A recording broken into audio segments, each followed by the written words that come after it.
A short time ago, little Ruby was born into our family. As I looked into her sweet face, Récemment, une petite Ruby est née dans notre famille. En regardant son visage si mignon, je m'émerveillais de savoir qu'avant de venir sur la terre, elle avait vécu dans la présence de notre Père céleste. Elle avait accepté son grand plan de bonheur et choisi de les suivre, lui et Jésus-Christ notre Sauveur. Grâce à cette décision, elle a eu le droit de venir sur la terre pour faire l'expérience de la mortalité et progresser vers la vie éternelle. Avec son esprit uni à son corps, Ruby est entrée dans une période d'apprentissage où elle pourra faire ses preuves, choisir de suivre le Christ et se préparer à être digne de la vie éternelle.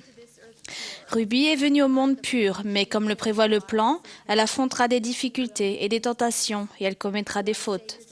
Toutefois, grâce à l'expiation de notre Sauveur, elle pourra recevoir le pardon avec une plénitude de joie et être pure à nouveau, prête à vivre à jamais en présence de notre Père céleste. Quelques heures après sa naissance, j'ai eu la joie de tenir ce précieux enfant dans mes bras. Et j'ai dit à sa mère, « Nous devons apprendre à Ruby à être une femme vertueuse, pure et d'une valeur inestimable, comme son nom l'implique. » Sa mère a répondu, « Je commence aujourd'hui. » Que fera la mère de Ruby pour commencer aujourd'hui? Comment nous, parents, grands-parents et dirigeants, pouvons-nous mettre et garder nos enfants, nos jeunes, sur le chemin de la vie éternelle? Nous devons être des modèles de croyants. Brigham Young a dit, « Nous ne devons jamais nous permettre de faire quoi que ce soit que nous ne voudrions pas que nos enfants fassent. Nous devons leur donner un exemple que nous désirons les voir imiter. » Chacun de nous peut commencer aujourd'hui en donnant ce bon exemple. Aujourd'hui, j'aimerais vous inviter à être un modèle de croyant en foi et en pureté, deux principes requis pour le salut. Soyez un modèle de croyant par votre foi. Fortifiez activement votre propre foi et votre témoignage de Jésus-Christ, vous préparant ainsi à témoigner par la parole et par l'exemple devant vos enfants. Je vais vous parler d'une mère merveilleuse dont la vie était un exemple de foi. Lorsque Joseph Smith, le prophète, était petit garçon, il a observé sa mère, Lucy Mack Smith, et a appris d'elle la foi en Dieu. Lucy cherchait des réponses en sondant les Écritures et Joseph suivit le même chemin, se tournant vers la Bible pour être guidé comme sa mère.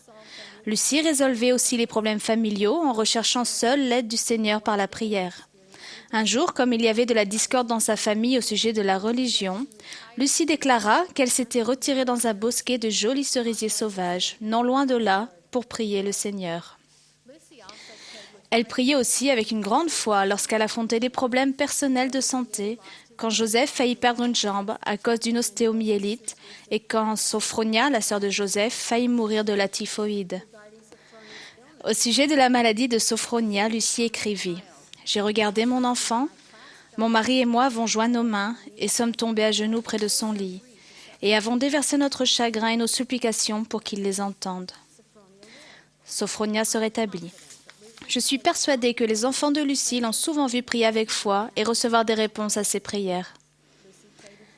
Lucie pria avec foi pour être guidée et Joseph lui aussi se retira dans un bosquet où il pria avec foi, cherchant comme sa mère une réponse du Seigneur.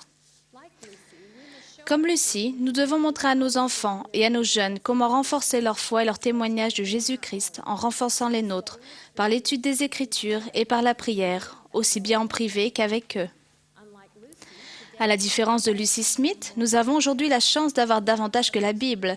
Nous avons les Écritures modernes et les paroles de nos prophètes des derniers jours pour nous guider sûrement sur le chemin de la vie éternelle. Dans le livre de Mormon, nous apprenons que ceux qui étaient sur le chemin se tenaient continuellement avec fermeté à la barre de fer, la comparant à la parole de Dieu. Dans le monde actuel, plein de tentations, il peut être difficile de s'y tenir avec fermeté, car Satan, à sa manière sournoise, essaie de nous écarter des voies de Dieu.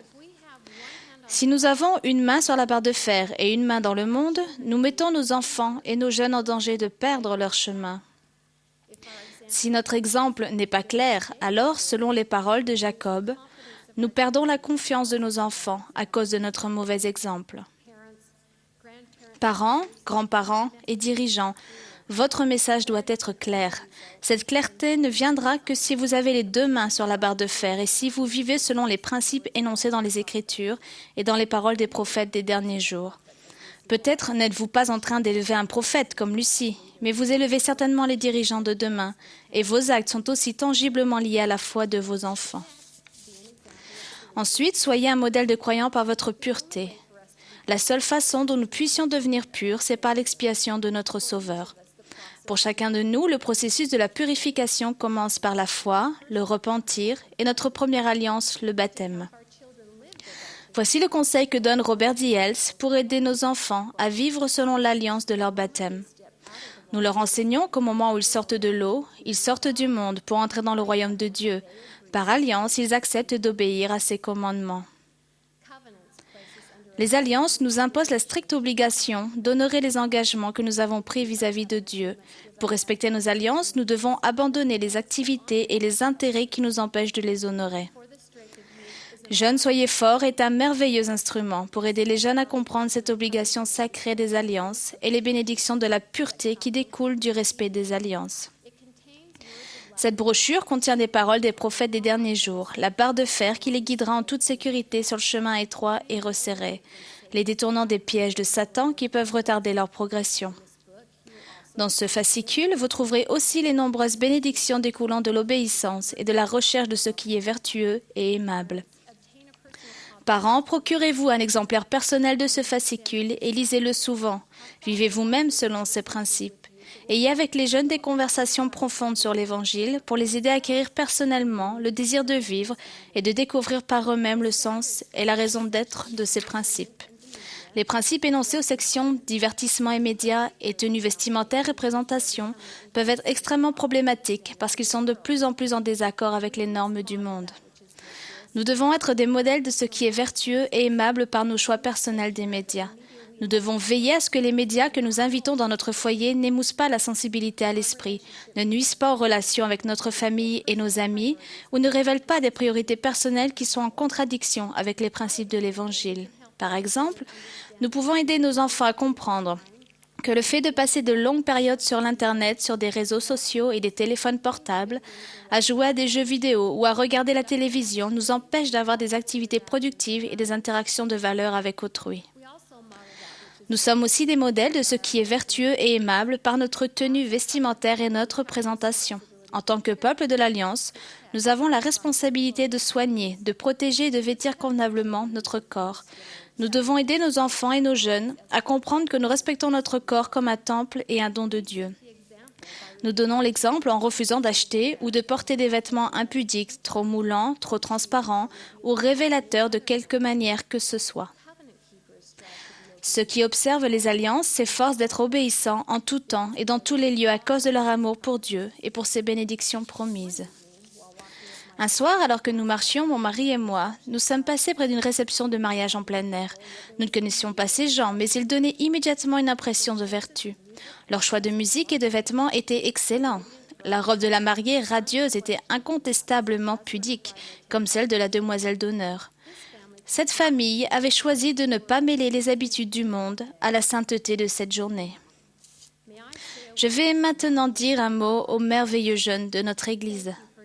Merci des bons exemples que vous donnez à vos amis, vos professeurs, vos dirigeants et votre famille. Je suis consciente du fait que beaucoup d'entre vous êtes le seul membre de l'Église dans votre famille. Vous allez peut-être même à l'Église tout seul. Je vous félicite de votre engagement et de votre exemple de droiture.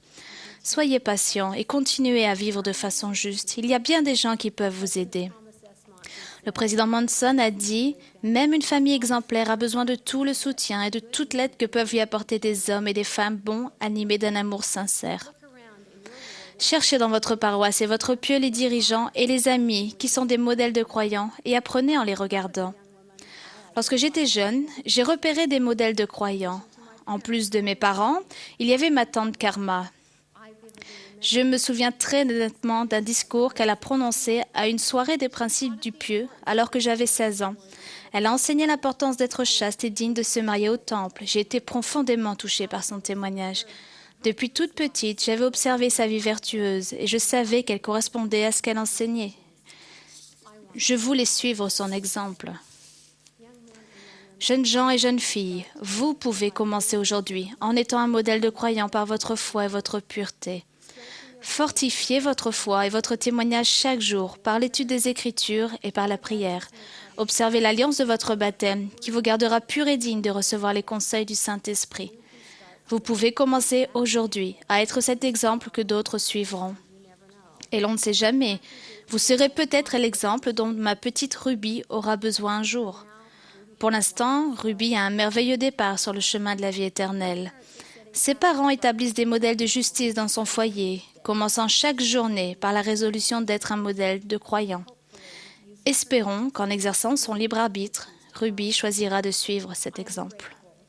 Je suis reconnaissante pour le plan du bonheur et je témoigne que c'est la seule façon dont Ruby et chacun d'entre vous et nous pouvons être purifiés et vivre à jamais en présence de notre Père céleste. Puissions-nous tous commencer aujourd'hui, au nom de Jésus-Christ. Amen.